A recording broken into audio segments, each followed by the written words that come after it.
El sol de la tarde entraba a raudales por los ventanales altos de la casona, tiñendo de dorado los tapices antiguos y el mármol frío del recibidor. Había preparado aquella reunión con esmero, convencida de que al cumplir 61 años, lo único que deseaba era sentirme acompañada por los míos. Sobre la mesa larga del comedor reposaban bandejas con quesos manchegos, copas de vino de la tierra y flores recién cortadas del jardín. Los primeros en llegar fueron Darío y Clara. Él evitaba mirarme a los ojos, mientras ella caminaba erguida con ese aire de superioridad que se le había vuelto costumbre. Saludó a los invitados con besos calculados y enseguida se adueñó del centro de la sala como si fuese la anfitriona. Yo me limité a sonreír observando los detalles con paciencia. A medida que la velada avanzaba, los vecinos más cercanos fueron llenando la estancia con risas forzadas y brindis superficiales. Todo parecía transcurrir con cierta normalidad hasta que de pronto Clara se inclinó sobre la mesa principal. Con un gesto firme, sacó de su bolso un sobre blanco y lo dejó caer frente a mí. El golpe seco sobre la madera hizo callar a varios. «Firma o se cancela el cumpleaños», dijo con una voz clara, tan tranquila que helaba la sangre. Algunos invitados rieron nerviosos, creyendo que se trataba de una broma. Pero las sonrisas de mi hijo y de mi nuera eran demasiado seguras, demasiado calculadas. Sentí cómo se extendía un silencio espeso, el mismo que antecede a las tormentas. No respondí. Mis dedos rozaron el sobre, pero no lo abrí.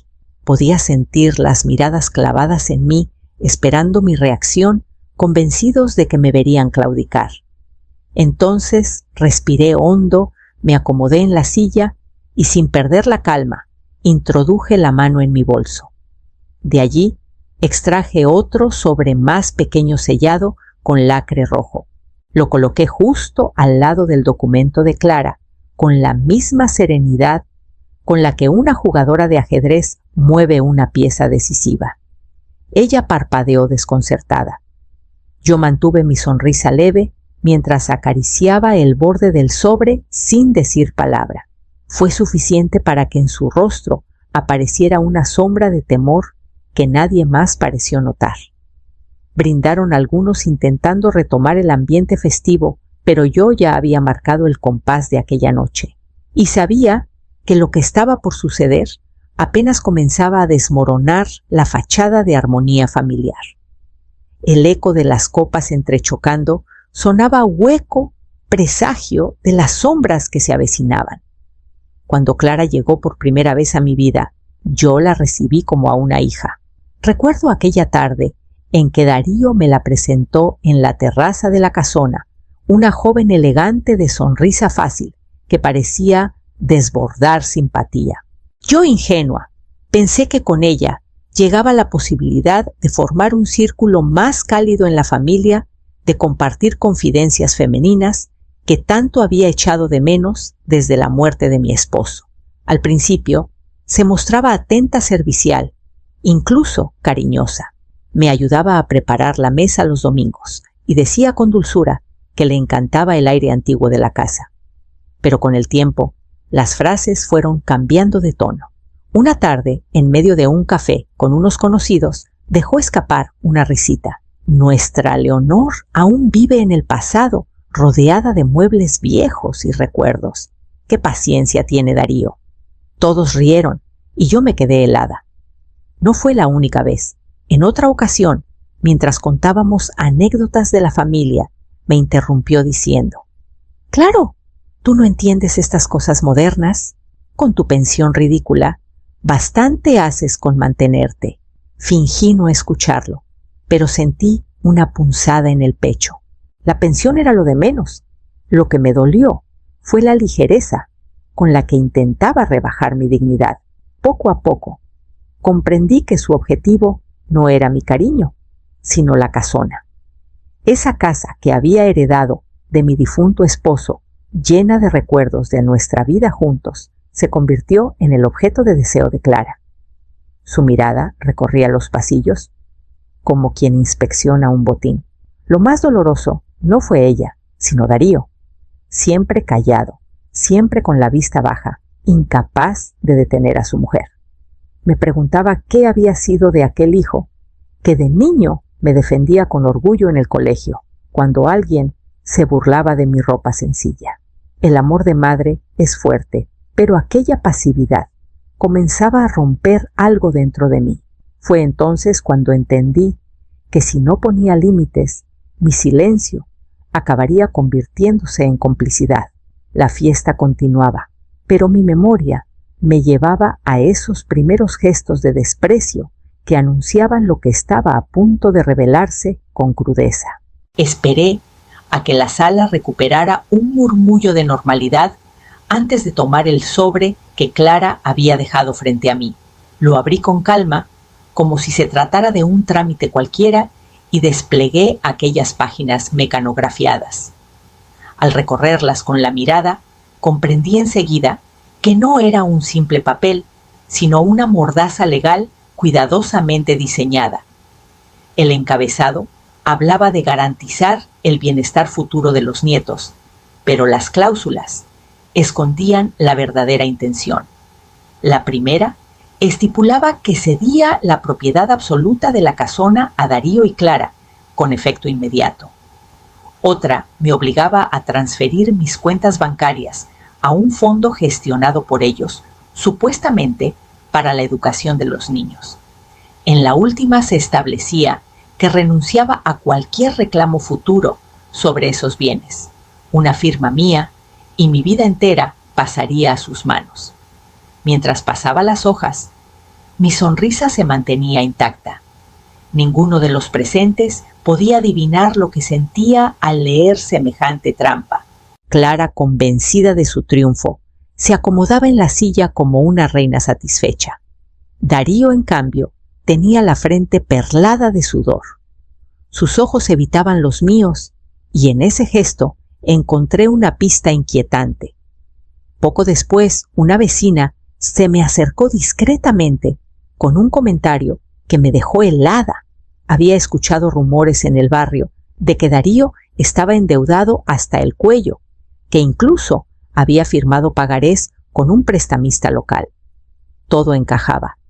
Clara necesitaba mis bienes para cubrir aquel agujero, y mi propio hijo se había dejado arrastrar al silencio por miedo y vergüenza. Volví a dejar el documento sobre la mesa, cerrando el sobre con un leve golpe de mano. Mi sonrisa no era de sumisión, sino de paciencia. Por dentro, la certeza de que me habían subestimado se volvía cada vez más clara. La música del cumpleaños sonaba de fondo, pero en mi interior ya había empezado otra partitura, la de un plan que pronto pondría a prueba cada una de sus máscaras. Mientras escuchaba las risas forzadas a mi alrededor, mi mente viajó hacia atrás a un tiempo en el que nadie habría apostado por mí. Cuando quedé viuda, apenas tenía 35 años y una cuenta corriente que apenas cubría los gastos del entierro. Darío era un niño y yo debía sostenerlo sola. Podría haberme resignado a una vida de estrecheces, pero decidí que no. Me trasladé a Madrid y acepté un puesto como contadora en una asesoría pequeña. Pasaba las mañanas revisando balances y las noches repasando manuales de contabilidad avanzada. De cada nómina apartaba una cantidad mínima que jamás tocaba. Eran céntimos, luego euros, que poco a poco formaron mi primer ahorro serio. Con aquel capital inicial, compré un diminuto piso en Lavapiés casi en ruinas. Yo misma pinté las paredes, arreglé ventanas y cambié azulejos con la ayuda de un vecino jubilado que me cobró poco. Lo vendí meses después, con una ganancia suficiente para comprar 2 inmuebles más pequeños. Así comenzó un ciclo que se prolongó durante años: comprar, reformar, vender. Cada paso era calculado, cada decisión llevaba el peso de mis desvelos. Sacrifiqué muchas cosas, noches de descanso, amistades, incluso la posibilidad de rehacer mi vida sentimental. pero al ver crecer el patrimonio, sentía que construía una fortaleza invisible alrededor de mí y de mi hijo. Sin que nadie lo sospechara, aquella mujer de apariencia sencilla iba forjando un imperio discreto. Cuando cumplí 58, mis cuentas y propiedades sumaban más de $29 millones en activos. Era mi secreto mejor guardado. Nunca se lo conté a Darío, porque quería que encontrara su camino sin depender de mi dinero. Para todos, seguía siendo la viuda que vivía de una pensión modesta y cuidaba la casona heredada. Ahora, al ver el documento envenenado sobre la mesa del cumpleaños, me invadía una certeza distinta. Aquella versión de mí que ellos creían conocer no existía. Yo era la mujer que nadie conocía y pronto descubrirían el precio de haber subestimado mi silencio. La música se mezclaba con las voces, pero yo ya había decidido cuándo revelar la verdad. Clara levantó su copa y con voz clara pidió silencio para brindar. Lo que siguió no fue un homenaje, sino un ataque disfrazado de broma por nuestra querida Leonor, que se aferra a su casa como si los recuerdos pagaran la universidad de los nietos, dijo provocando risas cómplices entre algunos invitados. Yo mantuve la sonrisa como si no me afectara, aunque por dentro sentí un nudo en el estómago. No se detuvo ahí. Más tarde, mientras servían la tarta, se inclinó hacia mí y lo bastante alto para que otros escucharan soltó: «De verdad, suegra, no sé cómo no piensa en el futuro de los pequeños. Esa pensión suya apenas da para velas». Y aún así, insiste en ser un obstáculo. El murmullo de incomodidad recorrió la mesa, pero nadie intervino. Darío bajó la mirada, fingiendo examinar su móvil, incapaz de defenderme. Clara jugaba bien su papel. Sonreía como anfitriona perfecta, besaba en la frente a sus hijos y me señalaba con dulces reproches que bajo la luz de las velas sonaban a sentencia. Lo justo es que firme, que dé un paso al lado y permita que la nueva generación construya su camino, añadió con tono de virtud impostada. Algunos asintieron, quizá convencidos por su teatralidad. Yo no respondí. Sabía que mis palabras no cambiarían nada en ese instante y preferí guardar silencio, mientras Clara creía que su estrategia de humillación pública me hundía. Lo cierto es que me regalaba tiempo para observar, para medir cada gesto y cada expresión. Su seguridad era mi mejor aliada. Cuanto más convencida estuviera de que tenía la partida ganada, más devastador sería el momento en que se diera cuenta de su error. Apreté el sobre con el lacre rojo que seguía en mi bolso. Aún no era el instante de abrirlo, pero cada palabra de Clara me confirmaba que la jugada debía ejecutarse con precisión. La música volvió a sonar y las conversaciones se dispersaron, pero yo ya sentía la tensión crecer como un río a punto de desbordarse, preparando el terreno para mi próximo movimiento. 2 días después de aquella fiesta sofocante, caminé por las calles empedradas del centro histórico de Toledo. El aire olía a piedra húmeda y café recién hecho. Crucé bajo un arco y llegué al despacho notarial donde me esperaba Teresa Aguilar, la misma mujer con la que había compartido pupitre en la facultad hacía ya más de 40 años. Cuando la vi, me recibió con un abrazo sincero, el tipo de abrazo que no necesita palabras. Teresa se había convertido en una abogada de prestigio, pero para mí seguía siendo aquella joven que me prestaba sus apuntes y me animaba a no rendirme. Nos sentamos en una mesa de madera oscura, cubierta de carpetas y sellos, y allí desplegué la verdad que había ocultado durante décadas: los pisos, las cuentas en el extranjero, las inversiones, todo aquello que sumaba 29 millones. Ella escuchó en silencio, asintiendo, y enseguida puso manos a la obra. En cuestión de horas, redactó los documentos necesarios para crear un fideicomiso irrevocable. Mis bienes quedarían protegidos bajo mi único nombre, intocables para Darío, para Clara o para cualquier tercero. Firmé con una tranquilidad que no recordaba sentir desde hacía años. Era como cerrar con llave una caja fuerte invisible. Pero lo más sorprendente llegó después. Mientras revisaba antecedentes de la casona, Teresa encontró un movimiento extraño en el registro, una hipoteca reciente que llevaba mi firma. Solo que yo jamás la había estampado. La falsificación era burda, aunque suficiente para que un banco confiara. Clara había intentado hipotecar mi casa sin que yo lo supiera, usando una imitación torpe de mi letra. Sentí un escalofrío, no de miedo, sino de confirmación. Tenía en mis manos la prueba de hasta dónde estaba dispuesta a llegar. Teresa me miró con gravedad, consciente de que aquella información sería mi arma más poderosa.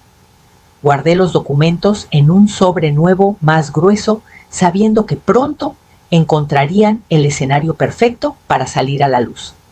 Salí del despacho con paso firme, escuchando el repique de las campanas cercanas, y tuve la certeza de que la próxima vez que me sentara frente a Clara, sería yo quien dictara las reglas del juego. El murmullo de la música y las conversaciones se fue apagando cuando Clara, copa en mano, pidió la atención de todos. Con sonrisa teatral, levantó el cristal y dijo: brindemos por un futuro asegurado por la tranquilidad de saber que todo está en orden gracias a la generosidad de mi suegra. Las miradas se dirigieron hacia mí, esperando un gesto de aprobación. Yo, impecable en mi vestido claro, me levanté despacio y coloqué sobre la mesa el sobre que contenía aquel documento envenenado. Lo abrí, lo miré unos segundos y luego lo dejé allí intacto, sin firmar. El silencio se hizo más espeso que nunca. Clara frunció el ceño, pero intentó mantener la compostura. Con voz más alta de lo necesario, añadió: seguro que en unos instantes lo firmará. Siempre es difícil desprenderse de lo viejo, ¿verdad? No contesté. En cambio, introduje la mano en mi bolso y saqué el sobre lacrado que había mostrado al inicio de la fiesta.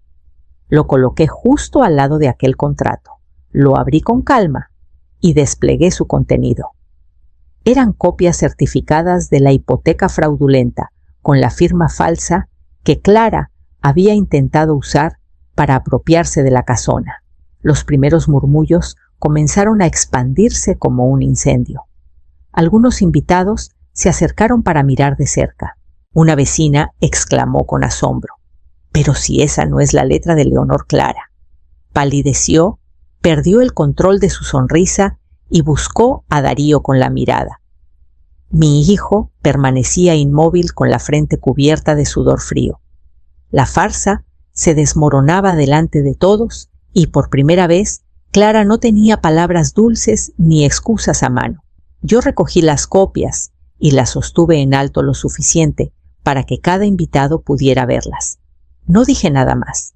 El juicio público ya había empezado y la evidencia hablaba por sí sola. La fiesta había terminado en ese instante, transformándose en un escenario donde la verdad caía con el peso de un mazo, y mi siguiente movimiento estaba listo para derrumbar lo poco que quedaba en pie.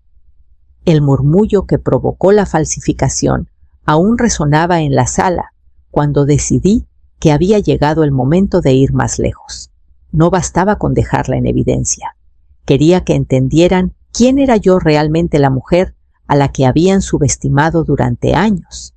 Saqué un segundo paquete de documentos del bolso y lo abrí con calma. Era el acta notarial del fideicomiso irrevocable que había firmado con Teresa. Lo coloqué sobre la mesa junto a las copias de la hipoteca falsa y añadí con voz firme: «Aquí están mis bienes blindados y fuera de vuestro alcance. Todo lo que trabajé durante décadas está bajo mi nombre y solo bajo mi nombre». Algunos invitados se inclinaron para mirar las hojas. Otros me observaban con sorpresa contenida. Clara, con los labios apretados, intentaba articular una respuesta, pero el temblor de sus manos la delataba. Darío seguía inmóvil, cada vez más hundido en su silla. Entonces saqué la última pieza, un ejemplar de una revista económica que Teresa me había entregado días antes. Lo levanté para que todos pudieran verlo. En la portada estaba mi rostro acompañado de un titular que decía Leonor Andrade, de contadora viuda a empresaria con un patrimonio de $29 millones. Hubo un silencio pesado, seguido de un murmullo creciente. Los invitados se miraban unos a otros incrédulos. Yo continué sin elevar la voz, pero con una claridad que atravesaba la sala. Nunca dependí de la caridad de nadie. Todo lo que tengo lo construí con esfuerzo, sin pedir favores ni prestarme a trampas. Ustedes pensaron que podían humillarme por creerme débil, pero yo tengo 29 millones de razones para no necesitar nada de ustedes. Clara palideció por completo, como si la sangre se hubiera retirado de su rostro. Darío intentó decir algo, pero sus labios solo emitieron un murmullo incomprensible. Guardé el ejemplar en el sobre y lo cerré con decisión. La fachada que habían levantado se había derrumbado en cuestión de minutos, pero aún quedaba un ajuste final que debía enfrentar cara a cara con mi propio hijo. Darío se levantó al fin de su silla con las manos temblorosas y la voz quebrada. Intentó hablar, pero le costaba articular palabras. Madre, yo no quería que esto llegara tan lejos. Las deudas me ahogaban y Clara me presionaba. Pensé que era lo mejor, pensé que... Se detuvo incapaz de sostener mi mirada. La sala entera observaba la escena. Algunos invitados bajaban la vista incómodos, otros murmuraban entre sí. Yo lo miraba con calma, sin rencor, pero con una claridad que cortaba como el filo de un cuchillo. No era solo su silencio lo que me había dolido durante años, era esa cobardía que ahora se mostraba desnuda ante todos. Darío dio un paso hacia mí, como si buscara consuelo, y murmuró: «Perdóname, madre, no supe cómo decirte la verdad». Antes de que pudiera añadir algo, Clara rompió en un grito que resonó en la casona. «¡Basta de farsas!», exclamó, golpeando la mesa con rabia.